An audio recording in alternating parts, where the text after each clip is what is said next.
किस पाप के कारण स्त्री समय से पहले विधवा होती है। एक बार की बात है, भगवान विष्णु और माता लक्ष्मी क्षीर सागर की शेषनाग की सैया पर बैठे हुए थे। तब माता लक्ष्मी के मन में जिज्ञासा उत्पन्न हुई और उन्होंने भगवान विष्णु से प्रश्न पूछा कि हे प्रभु, किस पाप के कारण स्त्री समय से पहले विधवा होती है। ऐसा वह कौन सा पाप है जो एक पतिव्रता नारी को भी विधवा बना डालता है। क्या स्त्री के विधवा होने के संकेत पहले से मिलते हैं तथा स्त्री का वह कौन सा अंग है जिससे यह पता चलता है कि स्त्री विधवा होगी या नहीं।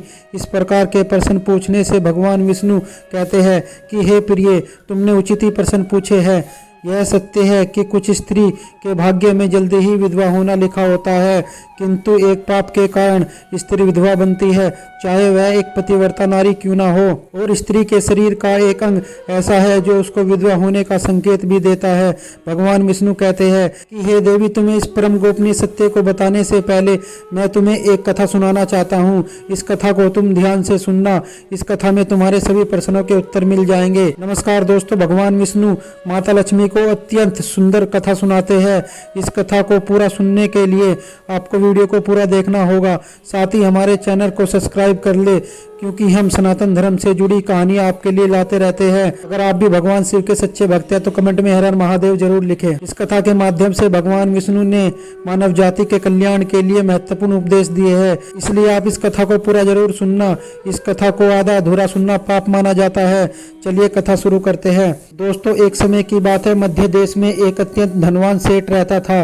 उस सेठ का एक पुत्र और 3 पुत्री थी। उसकी तीनों पुत्री का विवाह अच्छे और धनवान परिवारों में हो गया था, किंतु सेठ की एक पुत्री को दुर्भाग्य का सामना करना पड़ा। उसकी एक पुत्री विवाह के कुछ वर्षों बाद ही विधवा हो गई और अत्यंत दुख में जीवन व्यतीत करने लगी। सेठ की विधवा पुत्री का नाम सुकन्या था। सुकन्या अत्यंत सुंदर, गुणवान और पतिव्रता स्त्री थी। उसके भाग्य में जो अशुभ लिखा था वह हो गया। सुकन्या के पति ने सुकन्या से विवाह के समय उसका सुंदर रूप और उसके पिता की धन संपत्ति देखी थी, जिसके कारण उसको भी जल्दी ही अपना शरीर त्याग करना पड़ा। बचपन से ही सुकन्या के शरीर के अंगों पर उसके विधवा होने के निशान दिखाई देते थे, लेकिन किसी ने उस पर ध्यान नहीं दिया। सुकन्या के पिछले जन्मों के कारण ही सुकन्या को इस जन्म में विधवा होना पड़ा था। भगवान विष्णु कहते हैं कि हे देवी, अब मैं तुम्हें सुकन्या के पिछले जन्म की कहानी सुनाता हूँ, इसे तुम ध्यान से सुनना। सुकन्या का पिछला जन्म एक ब्राह्मण परिवार में हुआ था। अब सुकन्या का नाम कलावती था। वह ब्राह्मण राजा को अत्यंत प्रिय था, जिस कारण से उसका घर धन धान्य से भरा हुआ था, जिस कारण उसके पास बहुत सारी संपत्ति थी, जिससे ब्राह्मण बहुत ही उत्तम और गर्विष्ठ बन गया था।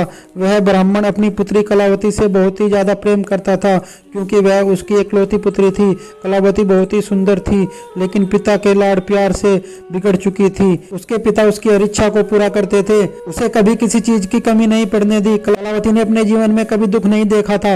उसको अपनी सुंदरता पर भी बहुत अत्यधिक घमंड था। लेकिन जब कलावती जवान हुई तो उसके पिता ने उसका विवाह करने को सोचा, लेकिन उसकी एक शर्त थी कि जो भी कलावती से विवाह करेगा वह उसके साथ उसके पिता के घर में ही रहेगा, अर्थात घर जमाई बनकर रहेगा। ब्राह्मण ने यह बात अपने सभी रिश्तेदारों को बता दी और चारों ओर यह बात फैल गई। कई विद्वान ब्राह्मण पंडित कलावती से विवाह करने के लिए आए, लेकिन कलावती ने किसी को भी पसंद नहीं किया और कलावती ने कई विद्वान ब्राह्मणों को अपमानित करके घर से बाहर निकाल दिया। फिर एक दिन अत्यधिक सुंदर ब्राह्मण उसके घर पर भिक्षा मांगने के लिए आया, जिसे देखकर कलावती उस पर मोहित हो गई और वह अपने पिता से कहने लगी कि वह उस भिखारी ब्राह्मण से विवाह करेगी। यह सुनकर कलावती के पिता ने भी हाँ कर दी और भिक्षुक ब्राह्मण से कलावती से विवाह करने के लिए पूछा और उस भिक्षुक ब्राह्मण ने भी हाँ कर दी और उस भिक्षुक ब्राह्मण का विवाह संपन्न हुआ। कलावती विवाह से बहुत ही खुश थी, क्योंकि उसको उसके मनपसंद जोड़ीदार मिल चुका था। विवाह के बाद कलावती कुछ दिनों तक अपने पति के साथ बड़े ही प्रेम से रही और उसकी सेवा करने लगी, लेकिन कुछ ही दिन बीते थे। बाद में कलावती ने अपना असली रूप दिखाना शुरू कर दिया। कलावती अपने पति को नौकर की तरह समझने लगी। उसकी आज्ञा का पालन करने की जगह अपने पति को आज्ञा देने लगी। कलावती अपने पति को भी उसके नाम से बुलाने लगी और अपने पति के पैर दबाने की जगह उससे अपने पैर दबाने लगी। कलावती अपनी मनमानी करती थी। वह अपने पति को बिना बताए घर से बाहर चली जाती थी, कभी पति की कोई बात नहीं मानती थी। वह अपने पति से पहले भोजन करती थी, किसी भी धार्मिक कार्य में अपने पति के साथ नहीं बैठती थी और अकेले ही मौज करती थी।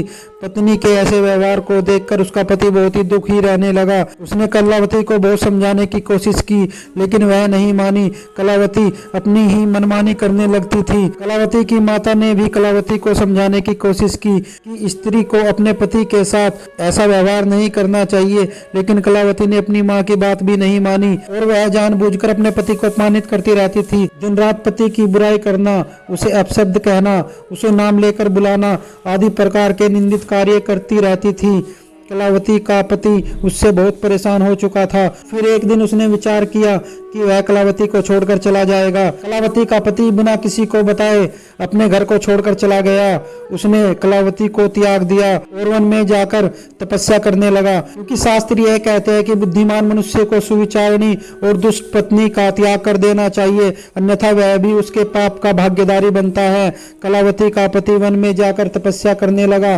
कलावती ने भी अपने पति को खोजने की कोशिश नहीं की और बड़े ही मजे से अपने पति के बिना अपने घर पर मौज करने लगी। कलावती की मां ने कलावती को बहुत समझाया कि वह अपने पति को विनती करके वापस बुला कर ले आए, लेकिन कलावती अपनी मां को ये सुनाते हुए कहती, जाने दो माँ, वैसे भी मेरा भिखमंगा पति किसी काम का नहीं था।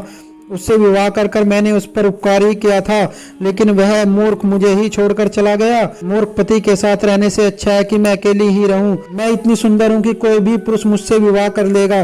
कलावती की ऐसी बात सुनकर उसकी माँ भी बहुत दुखी रहने लगी।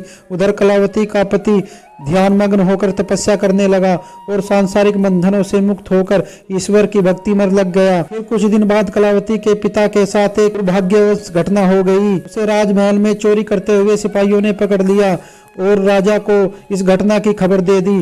राजा उस पर बहुत ही क्रोधित हुए और उसकी सारी धन संपत्ति को जब्त कर उसे कारागार में डाल दिया, जिससे कलावती बहुत ही गरीब हो गई।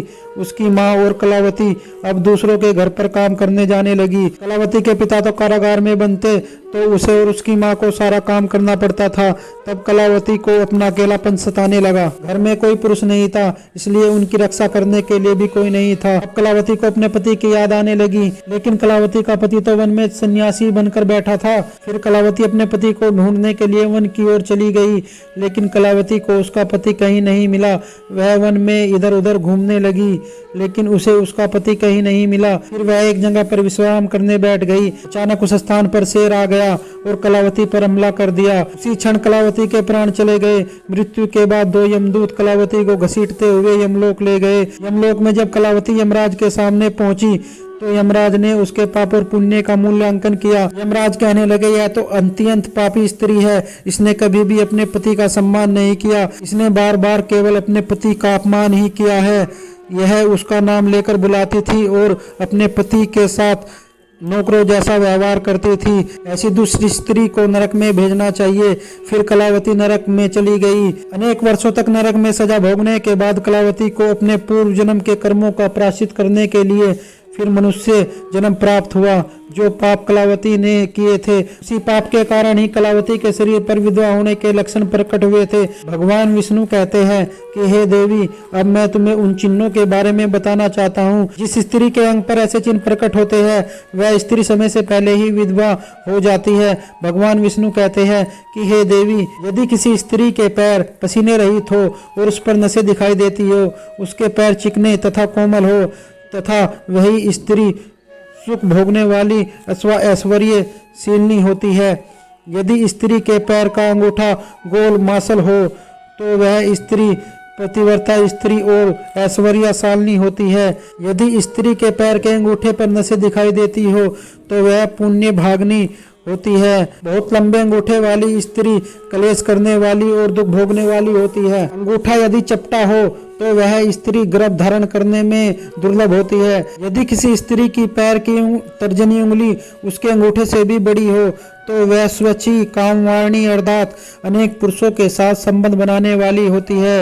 यदि किसी स्त्री की उंगली परस्पर मिली हुई हो, यानी एक दूसरे के नजदीक हो, उंगलियां गोल एवं सीधी हो और नाखून पतले और छोटे हो, तो वह ऐश्वर्यशालिनी होती है, ससुराल में सुख भोगने वाली होती है। अब भगवान विष्णु कहते हैं, अब मैं तुम्हें विधवा स्त्री के लक्षण बताता हूँ। यदि किसी स्त्री का पैर का अंगूठा बहुत ही बड़ा हो और आगे से गोल हो, उसके नाखून टेढ़े मेढ़े हो, अंगूठे पर नसें दिखाई देती हो, तो उस स्त्री के विधवा होने के योग बनते हैं। यदि स्त्रियों की एड़ियां बहुत बड़ी हो तो वह दुख भोगने वाली होती है। यदि स्त्री का पैर मांस रहित हो, ससुराल के भाग्य को नष्ट करने वाली होती है। यदि किसी स्त्री की पैर की अनामिका उंगली बाकी उंगलियों की तुलना में बहुत ही छोटी हो तो वह स्त्री कलह करने वाली और घर के वातावरण को असहनीय बना देने वाली होती है। यदि किसी स्त्री के पैर की मध्यम उंगली अर्थात बीच की उंगली ज्यादा लंबी हो तो वह विवाह के लिए अयोग्य होती है। जो स्त्री चलते समय पैर पटक कर चलती हो यानी